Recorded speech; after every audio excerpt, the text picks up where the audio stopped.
Good morning student. मैं Naveen Chaudhary, assistant professor botany, government college Barmer से हूँ। आज हम बीएससी सेकेंड ईयर की बॉटनी की सेकेंड यूनिट पढ़ने जा रहे हैं। यूनिट का हेडिंग है सूट सिस्टम। सूट सिस्टम में जो अपना फर्स्ट टॉपिक है यानी प्रहोतंत्र, यानी कि मिट्टी से ऊपर का जो भाग है वो सूट सिस्टम कहलाता है, जिसमें तना, पत्तियाँ, फूल, फल ये सभी आते हैं। तो सूट सिस्टम का वेरी फर्स्ट टॉपिक है सूट एपिकल मेरिस्टेम। प्रशिखाग्र और उसके संगठन, उसकी संरचना के बारे में फर्स्ट टॉपिक है। तो सूट एपिकल मेरिस्टेम को लेकर जो इसका विभज्योतक की संरचना कैसी होती है, उसका डिफ्रेंशिएशन कैसा होता है, विभज्योतक द्वारा पौधे के सभी भागों में विभेदन कैसे होता है, उत्तक कैसे बनते हैं, इसको लेकर वैज्ञानिकों में शुरू से ही मतभेद रहे हैं और समय समय पर अलग अलग सिद्धांत दिए गए हैं इस मेरिस्टेम की संरचना और संगठन को समझने के लिए। तो हम इसमें इन विभिन्न सिद्धांतों का अवलोकन करेंगे। जो वेरी फर्स्ट सिद्धांत, पहला सिद्धांत जो सूट एपिकल मेरिस्टेम को समझने के लिए दिया गया था वो है एपिकल सेल थ्योरी, शीर्ष कोशिका सिद्धांत। ये सिद्धांत हॉफमिस्टर और नागिली द्वारा दिया गया था। हॉफमिस्टर ने सिद्धांत को दिया और नागिली ने सिद्धांत को इलोबरेट या एक्सप्लेन किया था। इस सिद्धांत के अनुसार सूट एपिकल मेरिस्टेम में स्तंभ के शीर्ष में केवल एक विभाजनशील कोशिका होती है जो आगे विभाजन करके पौधे के विभिन्न भाग यानी अधिचर्म, कॉर्टेक्स और संवहन फूलों का निर्माण करती है। हालांकि ये सिद्धांत शुरुआती था, ज़्यादा ठीक नहीं था, फिर भी ये सिद्धांत शैवाल, ब्रायोफाइटा और टेरिडोफाइटा के परिवर्तन को ठीक प्रकार से समझाता है, लेकिन एंजियोस्पर्म के स्तंभ शीर्षों के विभज्योतक को समझाने के लिए ये सूटेबल नहीं है, मान्य नहीं है। शीर्ष एपिकल मेरिस्टेम को चित्र द्वारा अपन ऐसे समझ सकते हैं। एक एपिकल सेल है जो स्तंभ शीर्ष में रहेगी और इसी सेल में परिणतिक और अपनतिक विभाजन द्वारा अधिचर्म और संवहन फूलों का निर्माण क्रमशः होता रहता है। दूसरा जो सिद्धांत इस संबंध में दिया गया था वो था हिस्टोजन थ्योरी या उत्तकजनवाद। हिस्टोजन थ्योरी एंस्टीन द्वारा दी गई थी। एंस्टीन के अनुसार स्तंभ शीर्ष में 3 परतें होती है, 3 विभज्योतकों के अलग अलग क्षेत्र होते हैं। उनका नाम क्रमशः डर्मेटोजन, पेरिब्लेम और प्लीरोम रखा गया था। इनके अनुसार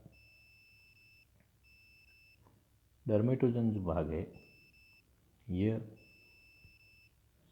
तना के बाहरी परत यानी अधिचर्म का निर्माण करता है। ये अधिचर्म का निर्माण डर्मेटोजन में विभाजन द्वारा, अपनतिक विभाजन द्वारा होता है। वहीं सेकंड पार्ट है प्लीरोम, पेरिब्लेम। पेरिब्लेम तना के कॉर्टेक्स भाग यानी ये मिडिल पोर्शन है, कॉर्टेक्स भाग का निर्माण करता है। यह डर्मेटोजन से जस्ट अंदर की परत होती है। वहीं जो प्लीरोम यानी तीसरे नंबर का जो सबसे अंदर का भाग है ये मध्य के अंदर संवहन फूल और मज्जा का निर्माण करता है। तो इन 3 अलग अलग परतों द्वारा हिस्टोजन थ्योरी या उत्तकजन सिद्धांत में 3 परतों का नाम लिया गया था। इसके बाद जो सिद्धांत आया वो था ट्यूनिका कॉर्पस थ्योरी। तीसरे नंबर का सिद्धांत है ट्यूनिका कॉर्पस सिद्धांत। ये श्मिट द्वारा दिया गया था और फोस्टर और रीव ने बाद में इसका समर्थन किया था, इसको ज़्यादा एक्सप्लेन किया था।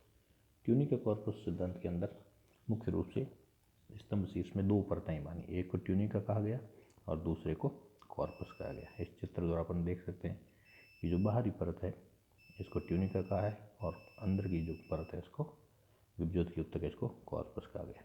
हालांकि इनके बीच में स्पष्ट विभेदनशील जो है बाउंड्री लाइन अपन नहीं बता सकते। ट्यूनिका जो है आउटर जो परत है इसका निर्माण करती है, इसमें अपनतिक विभाजन होते हैं और इससे पृष्ठीय सरफेस यानी पौधे की बाहरी त्वचा का विस्तार होता है। साथ ही साथ ये पर्ण आद्य के नई पत्तियाँ है लीफ प्राइमोर्डिया उसको भी बनाती है और कॉर्टेक्स का निर्माण भी करती है। कॉर्पस है, कॉर्पस की विभज्योत की कोशिकाएं मध्य का केंद्रीय कोशिकाओं का समूह होता है।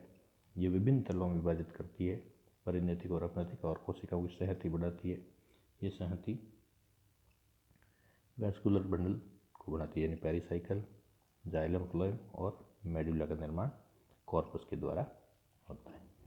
तो जैसे हिस्टोजन थ्योरी में जो 3 परतें बताई गई थी, उनकी जगह ट्यूनिका कॉर्पस के अंदर 2 परतों को बताया गया है। इस सिद्धांत में फोस्टर और रीव ने आगे स्पष्ट करते हुए बताया कि ट्यूनिका की परतों विभिन्न पादपों में अलग अलग होती है, इनकी संख्या 1 से अधिक हो सकती है। ये जाति के अनुसार पौधों में और मौसम के अनुसार भी ट्यूनिका की परतों में परिवर्तन होता रहता है। ट्यूनिका और कार्पस के मध्य की जो परतें हैं, यानी इनके बीच में एकदम फिक्स बाउंड्री लाइन नहीं हो सकती, अपन इनको स्पष्ट विभेदित नहीं कर सकते। यानी कॉर्टेक्स का निर्माण ट्यूनिका की कोशिकाएं भी कर सकती है और कॉर्पस की सेल्स भी कर सकती है। तीसरा जो सिद्धांत था इस संबंध में, चौथा जो सिद्धांत था इस संबंध में, वह है histogenic layer theory. Histogenic layer theory tunica corpus theory को नकारते हुए डर्मन द्वारा दी गई थी। डर्मन ने इस विभज्योत के ऊतक को 3 परतों में माना, L1, L2, L3, और आगे भी परतें ज़्यादा भी हो सकती है, L4 और L5 तक भी उन्होंने बताया था।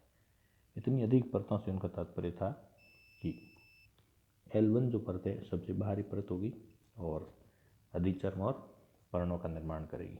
L2 परत द्वारा हाइपोडर्मिस यानी अधः त्वचा का निर्माण होगा और कॉर्टेक्स की कोशिकाओं का भी निर्माण L2 द्वारा होगा। L3 जो है समन ऊतकों और मज्जा ऊतकों का निर्माण करेगी। यह सिद्धांत अधिक स्पष्ट और मान्य नहीं था, इसलिए इसको ज़्यादा समर्थन नहीं मिला। ये मोटे रूप से आइंस्टीन के ऊतक जन सिद्धांत जैसा ही था, इसलिए इसको अलग से ज़्यादा मान्यता नहीं मिली। 5 नंबर का जो सिद्धांत है इसका नाम है mantle core theory. Mantle core theory Popham और चांद द्वारा दी गई थी। मेंटल कोरवाद में इन्होंने कहा कि स्तंभ की शीर्षस्थ कोशिका समूह की बाहर वाली जो डोम शेप्ड कोशिकाएं हैं, इसके लिए इन्होंने मेंटल शब्द दिया। वहीं केंद्रीय भाग की परतों के लिए इन्होंने कोर शब्द का प्रयोग किया। यह ट्यूनिका कार्पस के जैसा ही सिद्धांत था, सिर्फ नाम का फर्क था। चित्र द्वारा हम इसको मेंटल कोर थ्योरी को समझ सकते हैं। जो आउटर बाहरी परत है इसको नाम दिया गया मेंटल। मेंटल में सदैव अपनतिक विभाजन होते हैं और इसके द्वारा अधिचर्म का निर्माण होता है। इसके बाद जो सेकंड पोर्शन था, ये अंदर का भाग, इसको कोर कहा गया। कोर को आगे 3 परतों में बांटा गया। ये 3 भाग थे इसके, सब एपिकल मेरिस्टेम, पेरिफेरल मेरिस्टेम और सेंट्रल मेरिस्टेम। सब एपिकल मेरिस्टेम ये कम विभाजनशील कोशिकाओं का बाह्य भाग था। पेरिफेरल मेरिस्टेम ये मध्य में स्थित था और इससे कोशिका का तने का कॉर्टेक्स और प्रोकैम्बियम का विकास होता है। वहीं सेंट्रल मेरिस्टेम से मज्जा और वैस्कुलर बंडल का निर्माण होना बताया गया। मेंटल कोर थ्योरी भी कुछ हिस्टोजन थ्योरी से मिलती जुलती थी, लेकिन ये थोड़ी अधिक स्पष्ट थी, इसलिए इसको काफ़ी समर्थन भी मिला। मेंटल कोर थ्योरी के बाद जो अगला सिद्धांत आया वो था कॉन्सेप्ट ऑफ फ्रेंच स्कूल। कुछ फ्रेंच वैज्ञानिकों ने मिलकर इस संबंध में अपनी थ्योरी दी। ये वैज्ञानिक थे प्लेंटीफॉल, बूवेट और कॉमेफोर्ड। अन्य कुछ वैज्ञानिकों ने मिला तो मिलजुल कर जो एक मत दिया गया, इसलिए इसको कॉन्सेप्ट ऑफ फ्रेंच स्कूल कहा गया। इनके अनुसार स्तंभ शीर्ष विभज्योतक के 3 परतें होती है। पहली है एन्यूइनिशियल, दूसरी मेरिस्टेम डिएटनी, तीसरी मेरिस्टेम मेडुलरी। चित्र द्वारा इसे समझा जा सकता है। पहली जो परत है इसको एन्यूइनिशियल कहा गया है। इनिशियल परत जो है ये बाह्य परिधीय ऊतकों का निर्माण करती है। यहाँ से ये अधिचर्म, कॉर्टेक्स और एंडोडर्मिस को बनाती है। सेकंड जो पोर्शन है इसको मेरिस्टेम अटेनी कहा गया। मेरिस्टेम डी अटेनी फ्रेंच वर्ड है। इसमें जो इसको दूसरा नाम वेटिंग मेरिस्टेम या प्रतीक्षा विभ्युतक भी कहा गया। यह शीर्ष के जस्ट नीचे का भाग है। इसको दो भागों में बांटा गया, पेरिस्टेमी स्पोरेंजी और प्रोमेरिस्टेमी रिकेप्चुलरी। इन दोनों पोर्शंस को प्रत्यक्ष विभ्युतक इसलिए कहा गया क्योंकि इनमें सामान्यतः विभाजन नहीं होते थे। ये केवल उसी वक्त सक्रिय होता है जब पुष्पन होना है। इससे पुष्पक्रम और पुष्पों का निर्माण होना बताया गया। तो जब तक पुष्पक्रम नहीं होता मेरिस्टेम डी अटेनी विभ्युतक सक्रिय नहीं होता है, इसलिए इसको वेटिंग मेरिस्टेम या प्रत्यक्ष विभ्युतक भी कहा गया। तीसरा जो सबसे मध्य का मेरिस्टेम है इसको मेरिस्टेम मेडुलरी कहा गया। इस ऊतक द्वारा केंद्रीय भाग में संवहन ऊतक और मज्जा का निर्माण होता है। तो फ्रेंच स्कूल का मत थोड़ा अधिक विस्तारपूर्ण था, इसको काफ़ी मान्यता भी मिली थी। फ्रेंच स्कूल के बाद फ्रेंच स्कूल का जो मत था इसमें सबसे विवादास्पद बिंदु इसका मेरिस्टेम डी अटेनी ने प्रत्यक्ष विभ्युतक, ये वैज्ञानिकों में काफ़ी विवाद का जो है बिंदु रहा था। कुछ लोग इसके समर्थन में थे जबकि कुछ लोगों का कहना था कि पौधों में इस प्रकार का प्रत्यक्ष विभ्युतक नहीं पाया जाता। इसके बाद जो कॉन्सेप्ट है वो है न्यूमैन्स कॉन्सेप्ट, सातवां सिद्धांत है इसमें न्यूमैन्स कॉन्सेप्ट। न्यूमैन्स ने पौधों में 3 प्रकार के विभ्युतकों का वर्णन किया कि अलग अलग पौधों में 3 प्रकार के शीर्ष विभ्युतक होते हैं। नंबर 1 मोनोप्लेक्स, सिंप्लेक्स और ड्यूप्लेक्स। मोनोप्लेक्स, सिंप्लेक्स और ड्यूप्लेक्स इन 3 अलग अलग टाइप के विभ्युतकों को चित्र द्वारा देखा जा सकता है। वेरी फर्स्ट जो है मोनोप्लेक्स टाइप, इसमें कोशिकाएं 2 दिशीय वृद्धि करती है। इस प्रकार का जो है शीर्ष विभ्युतक फर्न इत्यादि जातियों में पाया जाता है। यह फर्न के स्तंभ की लंबाई में वृद्धि करता है और कोशिकाएं सदैव एक ही प्रकार के विभाजन करती है। हालांकि ये फर्न में जो है विभ्युतकों को समझाने के लिए उपयुक्त था। दूसरे टाइप का जो विभ्युतक समझाया न्यूमैन्स द्वारा वो था सिंप्लेक्स टाइप। इस प्रकार का विभ्युतक जिम्नोस्पर्म में पाया जाता है। इसमें एक या अधिक स्तरों का बना होता है और विभाजन अपनतिक और परिणतिक दोनों तलों में होते हैं। तीसरा टाइप जो विभ्युतक का था वो था ड्यूप्लेक्स टाइप। इस प्रकार का विभ्युतक एंजियोस्पर्म में पाया जाता है जो 2 या अधिक स्तरों का बना होता है। देखिए इसमें 2 या अधिक स्तर बताए जा रहे हैं।